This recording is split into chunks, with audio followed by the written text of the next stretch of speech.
Good evening everyone. चलिए आज start करते हैं हम human excretory system class 11th का बहुत ही इंपॉर्टेंट चैप्टर है।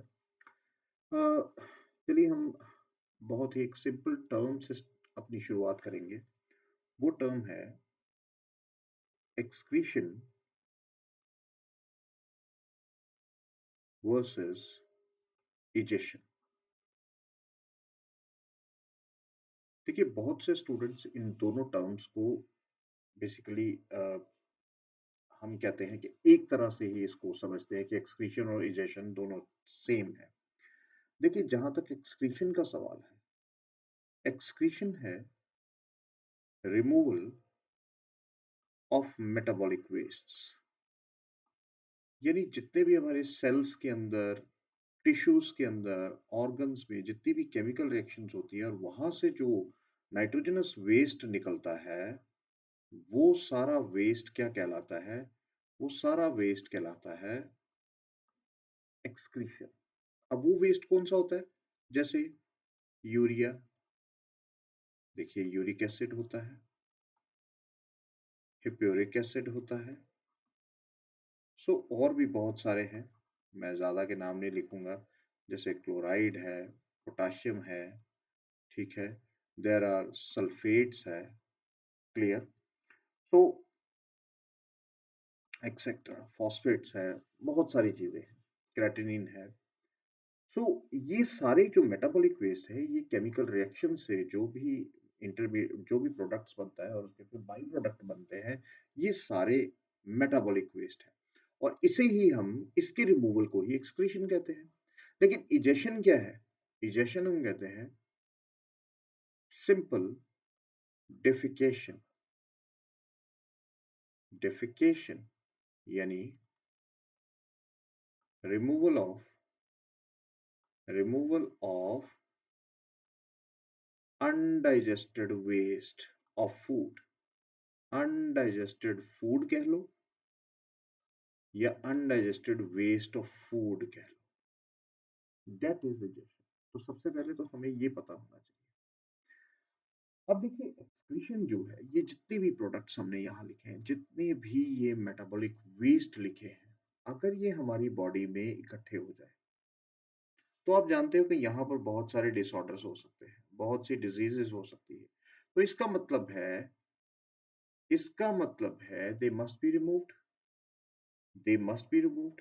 सो हम जो मेजरली जो तीन मेटाबॉलिक वेस्ट है जिनकी हम बात करेंगे यहाँ, वो है अमोनिया, जिसको हमें बाहर निकालना बहुत जरूरी है क्योंकि ये बहुत टॉक्सिक होता है। दूसरा यूरिया, और तीसरा यूरिक एसिड। हम इन तीन की मेजरली बात करेंगे। हाँ, बाकी बातें तो चलती रहेंगी इस पूरे सिस्टम में। देखिए सबसे पहले हम बात कर लेते हैं, चलिए सबसे पहले हम बात कर लेते हैं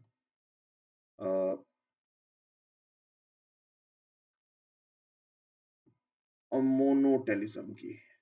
देखिए एक्सक्रीशन जो है, इन कंपोनेंट्स के बेस पर उनको नाम दिया गया है अमोनोटेलिज्म। अमोनोटेलिज्म का मतलब क्या है कि यहाँ पर जो एक्सक्रीटरी मैटर होगा, एक्सक्रीटरी वेस्ट होगा, मेजर एक्सक्रीटरी वेस्ट कौन सा होगा? नाम से ही पता लग रहा है कि अमोनिया ही होगा भाई। अमोनिया ही तो मेजर होगा। अब अगर अमोनिया मेजर है, तो ये बनता कैसे है? देखिए प्रोटीन्स डाइजेस्ट होती है अमाइनो एसिड्स में, अमाइनो एसिड्स यूज अप होते हैं, लेकिन एक्सेस ऑफ अमाइनो एसिड्स जो है, जितने भी एक्सेस ऑफ अमाइनो एसिड्स हैं, इनकी क्या होती है? डीएमिनेशन। देखिए एक प्रोसेस लीवर के अंदर होता है डीएमिनेशन। डीएमिनेशन का मतलब क्या है? मैं इसके मतलब जरूर लिखूंगा, रिमूवल ऑफ अमोनिया फ्रॉम, और अमाइनो ग्रुप आप कह सकते हो, अमाइनो ग्रुप कह सकते हो, amino group from amino acids. Amino acids, तो देखो अमीनो ग्रुप जो है, वहां से रिमूव किया जाता है, और रिमूव करने के बाद अल्टीमेटली अमोनिया की उसी रिमूवल, वो जो ग्रुप हमने हटाया है, उसको हम H प्लस साइंस के साथ they combine and form ammonia. Ultimately वो क्या बनाएगा? अमोनिया बनाएगा, H प्लस साइंस के साथ कंबाइन होकर। अब ये अमोनिया जो है, देखिए अगर ये हमारी बॉडी में अगर एक्युमुलेट हो गया, so it can cause disorders. अब इसको निकालना बहुत ज़रूरी है क्योंकि मैंने पहले ही कहा है it is highly toxic, it is highly toxic. अब टॉक्सिक क्यों होता है? क्योंकि ये एक और चीज़ बड़ी इसमें ख़ास बात है कि हाइली सॉल्युबल इन वाटर भी होता है। तो अगर पानी में बहुत ज़्यादा सॉल्युबल है तो बॉडी में जाने का खतरा इसका ज़्यादा ही ज़्यादा है, तो इसका मतलब इट मस्ट बी रिमूव्ड। अब इसको निकालने के लिए हमें पानी भी बहुत ज़्यादा चाहिए। पानी कितना चाहिए? Around 300 to 500 ml of water to excrete 1 gram of ammonia. तो आप देखिए अमाउंट भी तो ज़्यादा ही चाहिए। अब ये इतना अगर हमें अगर इस तरह का पानी, इस तरह की हाई क्वांटिटी ऑफ वाटर चाहिए हमें सिर्फ़ एक मीगर 1 ग्राम अमोनिया को निकालने के लिए, तो ये समझ जाइएगा कि ये हम में ये सिस्टम नहीं हो सकता। ये कहाँ होगा? तो चलिए यहाँ बात करते हैं, ये होगा एक्वेटिक ऑर्गेनिज़म्स में। जितने भी एक्वेटिक ऑर्गेनिज़म्स हैं, उनमें ये अमोनोटेलिज़म पाया जाता है। जैसे देखिए स्पॉन्जेस होती हैं। बहुत सी एग्ज़ाम्पल है, मैं पर कुछ मेन की बात करूँगा। स्पॉन्जेस हैं, ठीक है? अर्थवॉर्म है। अर्थवॉर्म तो ड्यूअल हम बाद में बात करेंगे ड्यूअल एक्सक्रीशन की। देखिए प्रॉन है ना आर्थ्रोपोड्स में। अगर हम बात करें तो यहाँ हाँ, फिशेज़ की बात करते हैं। फिशेज़ यहाँ सबसे इम्पोर्टेंट ये नीट में क्वेश्चन आ चुका है, बोनी फिशेज़। तो ये ज़रूर आप ध्यान रखिएगा कि बोनी फिशेज़ जो हैं, वो अमोनोटेलिज़म शो करती हैं। हाँ, कुछ ऐसे एम्फिबियंस हैं जैसे टैडपोल लाइक लार्वा, टैडपोल और फ्रॉग, ये भी अमोनोटेलिज़म ही शो करता है। देन देयर इज़ सैलामेंडर, आपको पता है टेल्ड एम्फिबियन है, ये भी अ, यही अमोनोटेलिज़म शो करता है। Even crocodile when present in water and aquatic turtles. तो ये कुछ इम्पोर्टेंट एग्जांपल्स बेटे, ये आप ज़रूर याद रख लीजिएगा क्योंकि ये आ सकती हैं, इनमें से कोई ना कोई आपको एग्जांपल पूछी जा सकती है। तो आई होप आपको मोनोटोलिज्म सिंपल सा टॉपिक है, ज़्यादा इसमें करने की ज़रूरत भी नहीं है कि क्या करना है, क्या नहीं करना है। अब देखिए उसके बाद हम बात करते हैं सेकंड सेकंड हम बात करते हैं इसकी यूरियोटेलिज्म की। तो नाम से ही पता चल रहा है कि यहाँ क्या होगा, यहाँ यूरिया जो है मेन एक्सक्रीटरी प्रोडक्ट होगा। अब यूरिया प्रोड्यूस कैसे होता है? सिंपल सा एक कॉन्सेप्ट है जिसे हम कहते हैं ऑर्निथीन साइकिल। ऑर्निथीन साइकिल या हम इसे यूरिया साइकिल भी कहते हैं, और ये यूरिया साइकिल कहाँ होता है? ये होता है हमारे लीवर सेल्स में, जिनको हम हिपेटोसाइट सेल्स भी कहते हैं। तो लीवर सेल्स के अंदर ये एक बहुत ही इम्पोर्टेंट हम ह्यूमंस में खास तौर पे ये साइकिल चलता है, मैमल्स में ये साइकिल चलता है, जिसे हम ऑर्निथीन साइकिल कहते हैं। जहां पर देखिए अमोनिया और कार्बन डाइऑक्साइड ये दोनों आपस में कंबाइन होकर अल्टीमेटली यूरिया बनाते हैं, NH2CONH2। हम इसकी पूरी बात करेंगे बाद में। अब ये जो यूरिया है, देखिए एक तो अच्छी चीज ये है कि it is less toxic than ammonia. अच्छी चीज ये भी है, हाईली सॉल्युबल इन वाटर है। और एक इंपॉर्टेंट चीज यहाँ ये है कि ये एक सर्टेन अमाउंट तक हम स्टोर कर सकते हैं, can be stored up to certain limits तक हम इसको अपनी बॉडी में कुछ समय तक रख सकते हैं, कुछ अमाउंट तक रख सकते हैं और उससे ऊपर नहीं। अब इसको भी तो रिमूव करना जरूरी है। अब इसको रिमूव अगर करना है तो यहाँ भी हमें पानी चाहिए, और कितना चाहिए? Only 50 ml of water. 50 ml of water is required to excrete 1 gram of urea। तो ये इंपॉर्टेंट पार्ट है। अब यहाँ पर कौन सी वो ऑर्गेनिजम्स आ जाते हैं जिनमें ये होता है? ऑर्गेनिजम्स हैं, सबसे पहले तो हम अपनी बात करते हैं कि mammals including man, including man. देखिए फिर बात करते हैं हम फ्रॉग की। फ्रॉग में भी ऐसा ही देखा जाता है। देन यहाँ पर इंपॉर्टेंट एग्जांपल जो मैं आपको बताना चाहता हूँ, कार्टिलेजिनस फिशेस। कार्टिलेजिनस फिशेस हम बात कर लेते हैं। और एक और एग्जांपल एलिगेटर्स। तो देखिए ये ऑर्गेनिजम्स जो हैं, ये इंपॉर्टेंट एग्जांपल्स जो हैं आपने याद रखनी है। अभी इन ऑर्गेनिजम्स को हम क्या कहते हैं, जो यूरियोटेलिज्म शो करते हैं? याद रखिएगा, they are known as ureotelics. The organisms are known as ureotelics. और इसी तरह से यहाँ ऊपर भी हमने बात की थी, इन्हें हम क्या कहते हैं? अमोनोटेलिक्स। तो ये भी इंपॉर्टेंट कॉन्सेप्ट याद रखिएगा। सिंपल कॉन्सेप्ट है, कोई ज्यादा टेक्निकल कॉन्सेप्ट्स नहीं हम यहाँ ले रहे हैं। तीसरी चीज, अब हमारे पास आ जाता है यूरिकोटेलिज्म। देखिए यूरिकोटेलिज्म क्या है? यूरिकोटेलिज्म की अगर बात करें तो यहाँ मेजर वेस्ट क्या आ गया हमारा? मेजर वेस्ट हमारे पास है यूरिक एसिड। और ये किस तरह से बनता है? By degradation of proteins. देखिए, डिग्रेडेशन ऑफ प्रोटीन्स, ठीक है। उसके अलावा then purines, purines and ammonia. तो ये अब यूरिक एसिड जो है, आप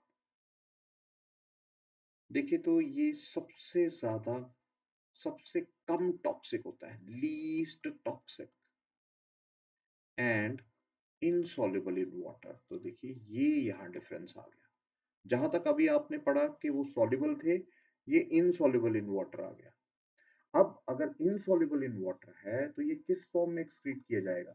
सो इसको इसको एक्सक्रीट किया जाएगा in the form of crystals, in the form of crystals.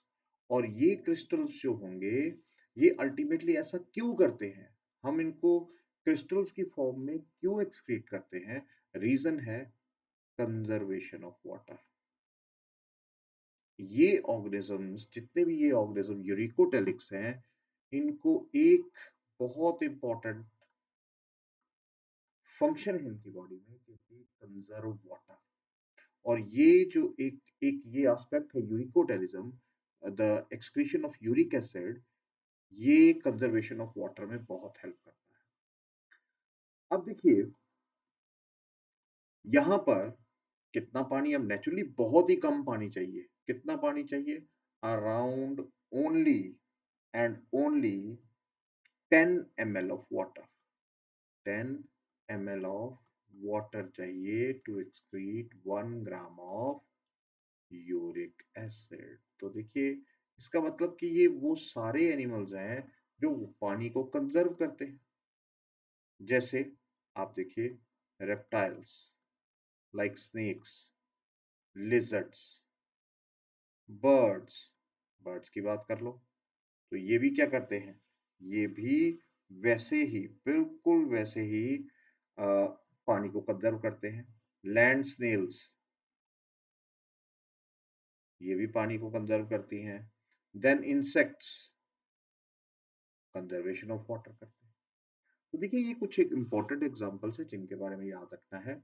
और अगर आप अगर अगर हम यूरिक एसिड की बात करें तो आप देखिए, you must have seen the the excreta of birds या लिजर्ड्स की।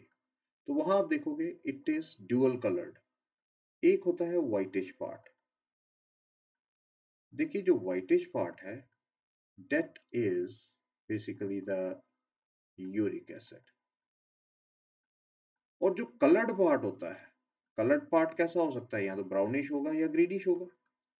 तो वो कलर्ड पार्ट जो होता है, that is basically the undigested food होता है। अनडाइजेस्टेड फूड होता है।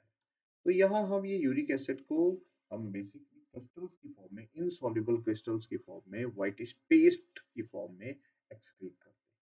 क्लियर? और इन एनिमल्स को हम क्या कहते हैं? The animals are known as uricotelics. Telics. Uricotelics कहा जाता है। अब लास्ट एक और बात कर लेते हैं अमाइनोटेलिज्म की। तो यहाँ ये एक नई टर्म हो सकती है आपके लिए। अमाइनोटेलिज्म का मतलब क्या है? यहाँ मेजर वेस्ट क्या होगा? Amino acids. लेकिन अमाइनो एसिड्स कौन से होंगे भाई? क्या काम करने वाले या excess? It is the excess of amino acids. ये हमारे एक्सक्रीटरी प्रोडक्ट्स होंगे। अब यहाँ पर क्या है कि जो भी अमाइनो एसिड हम एक्सक्रीट करते हैं, so they are excreted without any change. और ये किस में देखा जाता है? ये मेजरली करते हैं मोलस्क्स एंड अकाइनोडर्म्स। अकाइनोडर्म्स में ये देखा जाता है। अब देखिए एक ट्रिविया, एक इंपॉर्टेंट जो आपके लिए नीट क्वेश्चन बन सकता है, वो क्वेश्चन ये है कि देखिए कुछ ऐसे ऑर्गेनिजम्स हैं, कुछ ऐसे ऑर्गेनिजम्स हैं जो क्या शो करते हैं? दे शो ड्यूअल ड्यूअल एक्सक्रीशन। कुछ ऐसे ऑर्गेनिज्म हैं जो क्या शो करते हैं? Dual excretion. अब वो ड्यूअल एक्सक्रीशन क्या शो करते हैं? जैसे अर्थवॉर्म। देखिए अर्थवॉर्म, अगर अर्थवॉर्म और प्रॉन को देखा जाए तो जब वाटर होगा, when there is enough water, तो ये क्या एक्सक्रीट करेंगे? They excrete ammonia. और जब क्या होगा? लेस वाटर, तो ये कहां पे आ जाएंगे? They will excrete urea. तो यहां देखिए ड्यूअल एक्सक्रीशन है कि नहीं है? देखिए उसी तरह से देयर इज प्रेजेंस ऑफ, एक और एग्जांपल है, the lung fish. The lung fish and African toad. African toad, ये भी एग्जांपल याद रखिएगा, जिसे हम कहते हैं it is known as Xenopus. अब देखिए जब पानी होगा, फिर से याद रखिए ये अमोनिया एक्सक्रीट करेंगे। और जब पानी नहीं होगा, जब लेस वाटर होगा, तब क्या एक्सक्रीट करेंगे? तब ये यूरियोटेलिक्स बन जाएंगे। यानी खास तौर पे देखिए इनमें एक बड़ी इंपॉर्टेंट प्रॉपर्टी होती है हाइबरनेशन की। खास तौर पे कहा? अफ्रीकन टोड में। तो अफ्रीकन टोड जब हाइबरनेशन में, इसको पानी की नेचुरली थोड़ी कमी होती है, तो इट बिकम्स यूरियोटेलिक हो जाता है। क्लियर? इसी तरह से क्रोकोडाइल्स। देखिए ये 3 एग्जांपल्स याद रखिएगा नीट के लिए। क्रोकोडाइल्स जो हैं नॉर्मली पानी में अमोनिया एक्सक्रीट करते हैं। लेकिन जब पानी की कमी हो जाए, अब मान लो थोड़ा सा कम पानी है, ठीक है, तो ये यूरिया एक्सक्रीट भी कर सकते हैं, या बहुत कम पानी हो जाए तो यूरिक एसिड भी एक्सक्रीट कर सकते हैं। तो ये जो एक इंपॉर्टेंट पार्ट है एमसीक्यू का, ये याद रखिए। Clear? I hope you understand the lecture. Do like, share, and subscribe. Thank you. Thank you very